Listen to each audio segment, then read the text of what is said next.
If you came here to learn how feminism will lead to Islam destroying the world unless Shakespeare-loving robots from Jupiter save us, you've come to the wrong place, because I'm here to tell you why it's dumb as fuck. Cheers.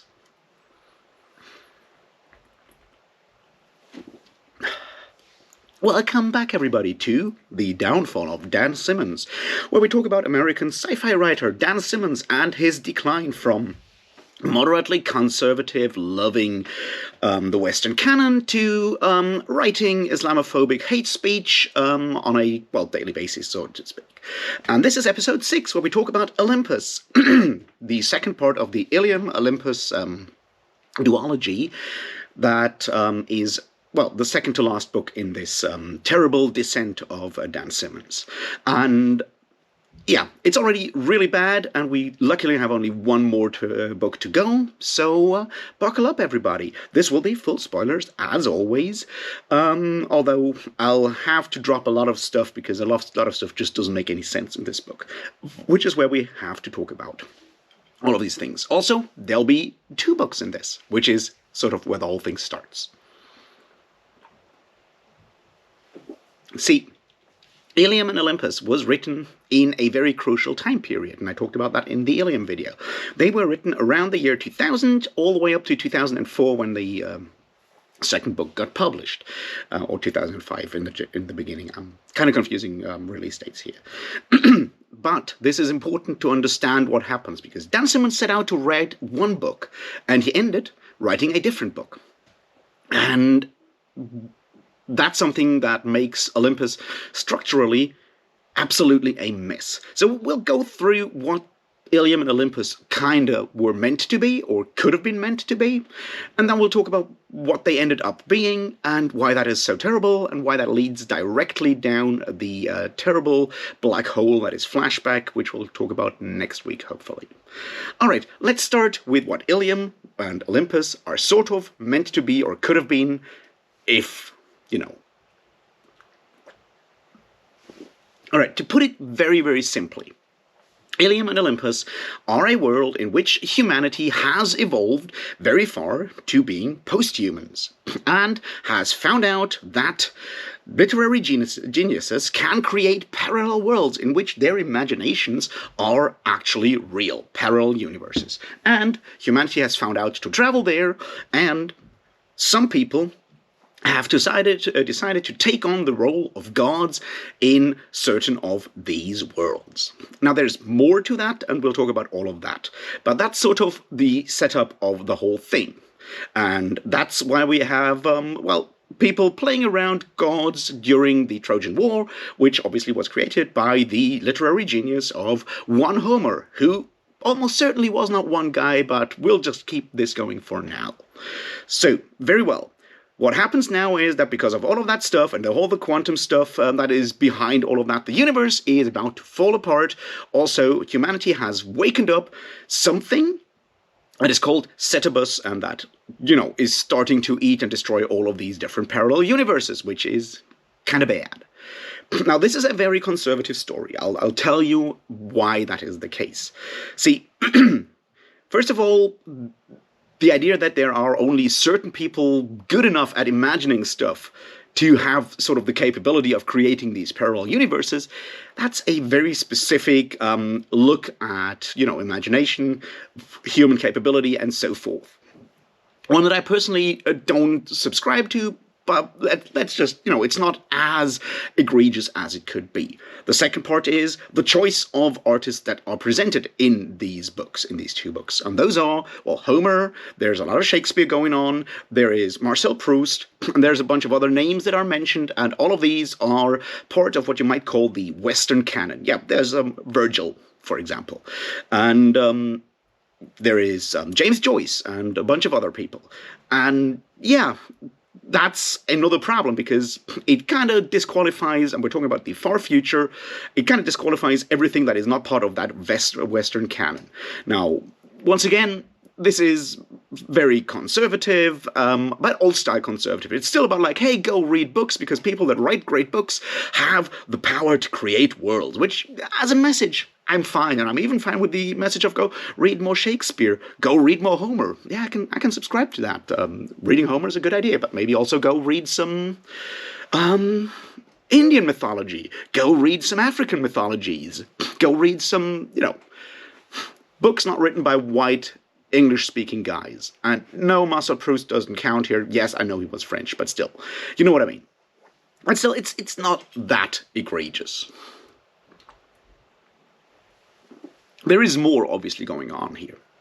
See, there is the whole idea that the bit of humanity in the far future that we know is completely post-literate, they can't read, they're not even interested in that kind of stuff, they've just, they're complete hedonists in the bad sense of the word, they're just like lazing around, having sex and doing nothing else, and that's obviously bad. There is certainly a linkage between, people indulging their entertainment and not working hard and not thinking hard about like the good old classics, and thus losing touch with the world, and in that pursuit of their own pleasure opening those gateways to, say, what is called Setebos from that Browning poem Caliban on Setebos, that will destroy the worlds.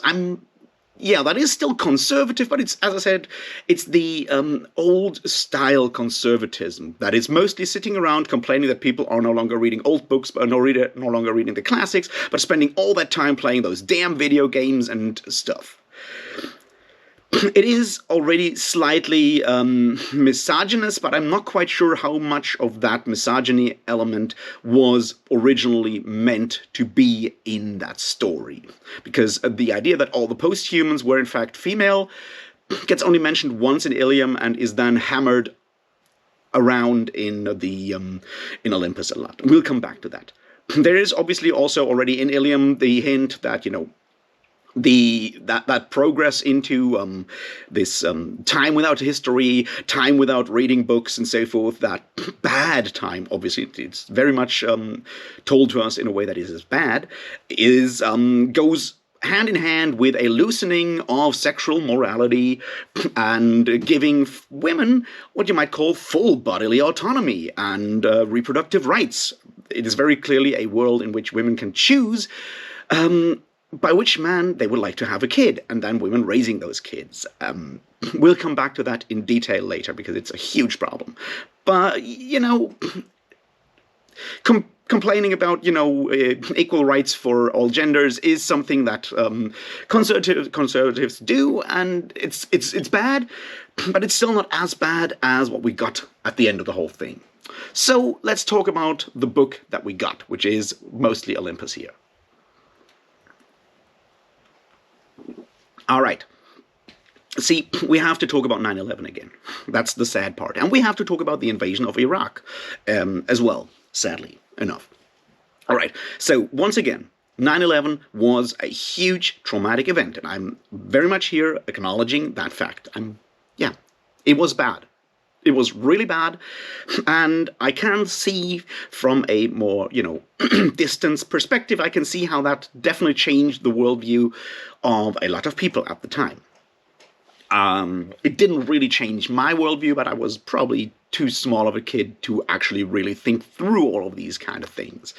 But I can see that. I can especially see how that impacted an American worldview, especially an American conservative worldview, that like the one of Dan Simmons, right? It's like all his books before that spent a lot of time looking at how great the Western canon is, how great, the classics are, the English romantics are, all of these people, Shakespeare, all of that stuff, and it leads sort of all the way up to that idea of America as embodying all of these elements of Western greatness.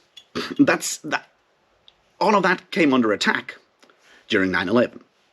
And the war on terror that happened afterwards. But that's sort of the problem. It's like, how is that possible? That's the question. Like, how was that possible that we ended up here? There's obviously several answers. Some of them I personally think are much truer than others. And I'm not going to go down the road of like trying to justify anything at that point. That's not this video. But we have to acknowledge that a lot of people in the aftermath of 9/11 asked that question of like, how did we end up here? And One answer, definitely the wrong one, is, well, the West lost power by becoming too liberal, by becoming too weak, by becoming too soft, too decadent, and so forth. That's unfortunately a very conservative answer, though, because like all these things that we've already kind of low-key really hated all the way since the counterculture and the cultural revolution, counterculture movement in the 60s, all of these things, getting women the right to vote, giving them like the right to actually have some rights when it comes to bodily autonomy, all of that stuff was already a step too far. We need to go back to our last greatest moment, which apparently was World War II. There is a scene in Ilium and Olympos where people talk about that. It's in Olympos where one of our narrators, Thomas Hockenberry, talks about the great deeds of his father in, well, the Pacific Theater in World War II, and how no one really remembers all of the greatness of America back then. So it's very clear where, according to Dan Simmons, the world went wrong, so to speak. The other important part here is that Al-Qaeda terror attacks on 9/11 put Islam, or radical Islam, as the number one enemy of, well, the civilized world on the map. See, this is Clash of Civilization for people that did not really understand what Samuel Huntington was getting at, and people that read Fukuyama and said, yeah, you know, it's the end of history, and suddenly it's no longer the end of history because, well, someone just attacked us. It reframed that very specific idea of a dualist world where there is one bad enemy that is absolutely bad and will attack and destroy the world if we don't fight back. Now, I obviously disagree with that on a lot of levels, but it's very much the framing for things that happen afterwards. And it's very much the framing that a lot of people fell into. And once again, I can see that from an American viewpoint, from a conservative American viewpoint. You're like, you're attacked by these guys, we're attacked by these guys, we're gonna absolutely bomb them to the Stone Age, basically. Doesn't work well, but we're still not here in a history channel. I'm still talking about like that mindset. And that leads us to the book that Ilium and Olympos end up being at the end. And that's exactly the problem, because things that are mentioned in Olympos, that was published second in this series, go back to elements that were not ever set up or even mentioned in Ilium, which was presumably already mostly written at the time of 9/11. And they suddenly talk about Islam a lot. See, apparently there was at some point a conflict between a global caliphate and the rest of the civilized world. Apparently it's mostly the new European Union. America, I guess, the United States don't actually get mentioned in the book, so whatever there. And Islam tried to to destroy the entire planet with a submarine that had a bunch of rockets with miniature black holes on board. And those glorious, and the crew of that submarine actually pressed the button to destroy the world, and then for some reason it didn't happen. So out of the absolute blue, and for no reason whatsoever, people come across this submarine in the very, very last part of Olympus and realize that those black holes gonna destroy the world any minute now. We need to save the Earth by taking them out into space, which luckily our Shakespeare-loving, literature-loving robots from Jupiter, the Moraveks, then do. No setup for this at all. Also, those robots that were running around on Earth, called the Voynix, after creatures from the Voynich manuscript. It's a really cool manuscript. Go look it up. It's a lot of fun, but we're not going down that road today. Those robots were sent back in time. Don't ask why. Don't ask how. By the global caliphate to go and kill all the Jews on the planet. Why is that? We don't really know. However, and this makes really literally no sense. At the point where that happened, all the humans on Earth were Jews. Why is that? It never gets explained. It's just the fact that at this point, all the people on the Earth are Jews.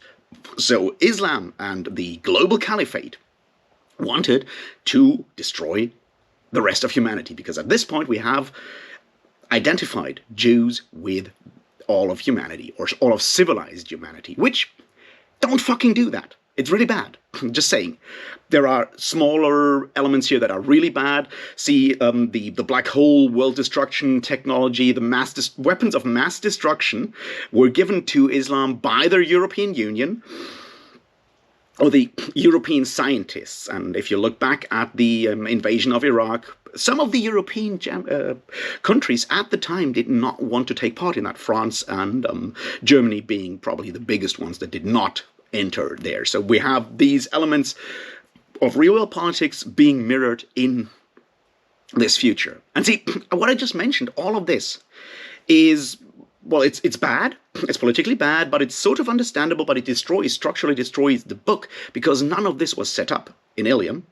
And all the things that were set up in Ilium just go nowhere. See, Setebus, that is coming to destroy the world, just leaves, because there's maybe something called the Quiet coming. All those post-humans that turned into great gods, well, they have a bit of a civil war and then end up on Mars, and nothing happens to them, and we never learn anything beyond that.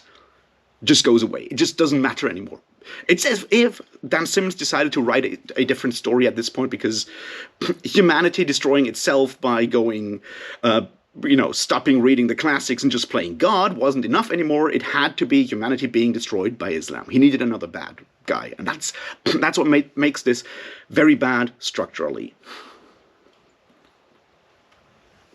But wait, there's more.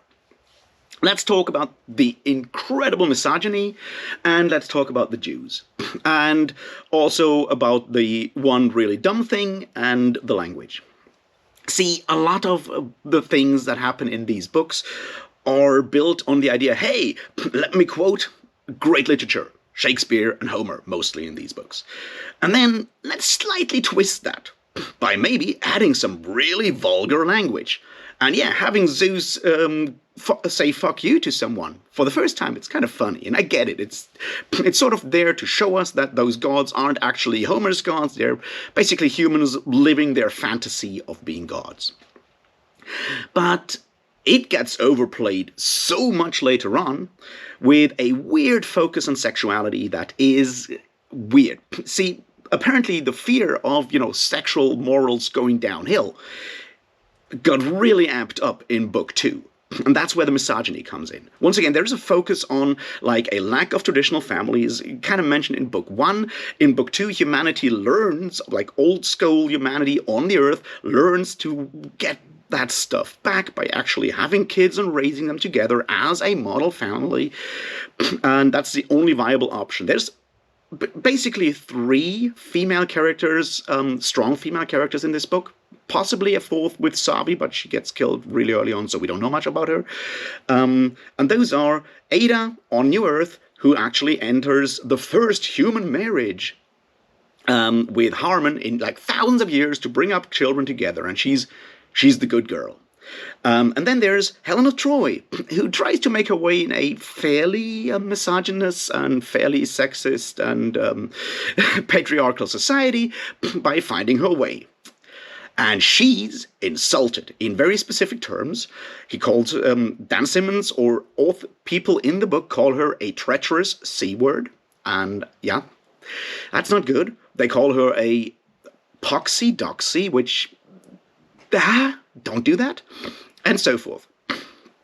So we don't want strong women actually doing things. That's not good. The third woman here that we need to talk about is Penthesilea, queen of the Amazons, who gets killed by Achilles, who then falls hopelessly in love with her because of chemicals and stuff. It's a plot thread that goes absolutely nowhere, but it's important for book 2 because we need some point of view of what's going on with the gods in book 2. And Penthesilea gets called, and I'm really sorry for having to say this, but Dan Simmons thought it was a good idea to call Penthesilea that lesbian tart. Yeah, that's something in there. Why is that important? Why is her sexuality actually important? We don't know. But it's important that all the strong women, the Amazons, get murdered by a bunch of Greeks, and then one of them gets to be reborn by magic, and to then nag Achilles, who can't help it, but he's hopelessly in love with her, so she's nagging him, and other people call her a lesbian tart. That is really fucked up misogyny, right there. But wait, it's worse. See, if you look at the entire thing, what led humanity to that whole point in this far future is exactly that. The humans became post-humans. All of these post-humans, so it is mentioned, are female. So it's women actually getting their freedom, progressing to becoming less human, which apparently means, leaving behind the traditional family structure and so forth, and then fucking off into other dimensions to play gods there, to play male gods, because apparently that's what women truly want. They want to be dudes and have dude powers, which apparently mean really huge dicks, because we get very explicit descriptions of Zeus's dick. A lot of it. Anyway, that's really bad. If that's your thought of where emancipation and feminism go to, then you kind of misunderstood it a lot. And that's where, I wasn't fucking around when I said this story is basically about how feminism leads to Islam destroying the world. That's the structural narrative that is embedded in this book, right there. And the fact that Dan Simmons then calls those female posthumans who became male Greek gods, and he calls them transvestites, which I'm going to cut him some minimal slack here, because this was written in 2004 and trans discourse hadn't come very far at the point, but still, it's really bad, and it shows what he thinks of that. And the idea remains this. Women getting their freedoms, going to fulfill their deepest dreams and wishes, will lead humanity to complete destruction, because a very different group will keep to their barbaric values, those being Islam, and helped by naive Europeans, they'll get weapons of mass destruction, and yeah, we're really lucky if we'll survive all of that, which, that's bad.